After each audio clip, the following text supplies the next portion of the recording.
मौलाना साहब जो YouTube channel ज़रूर subscribe कंदा। साईं मां कसम कयां तो फिलाणे माण्हू सां न ॻाल्हाईंदुमि, हाणे उन सां ॻाल्हाइणु चाहियां थो त कसम जो कफ़ारो छा थींदो।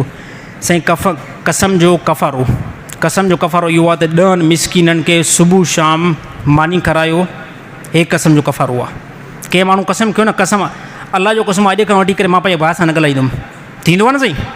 अलाह जो कसम अॼु खां वठी करे पंहिंजी घरवारी सां न ॻाल्हाईंदुमि, पीउ सां न ॻाल्हाईंदुमि, माइटनि जे घर न वेंदुमि, हा साईं, मामे जे घर न वेंदुमि। हाणे जेके अहिड़ो कसम खयों अथव,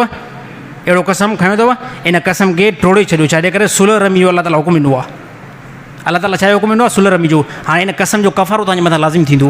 10 मिसकीननि खे सुबुह शाम मानी करायो, कसम जो कफ़ारो अदा थी वेंदो। जेकॾहिं अगरि ॾिसो त पैसा सफ़ा आहिनि ई न, पोइ इस्लाम ॿुधायो 3 रोज़ा रखो। 3 रोज़ा लगातार, ईअं न हिकिड़ो रखे करे पोइ वरी 2-3 ॾींहं खां बाद में, न 3 रोज़ा लगातार रखो, कसम जो कफ़ारो अदा थी वेंदो।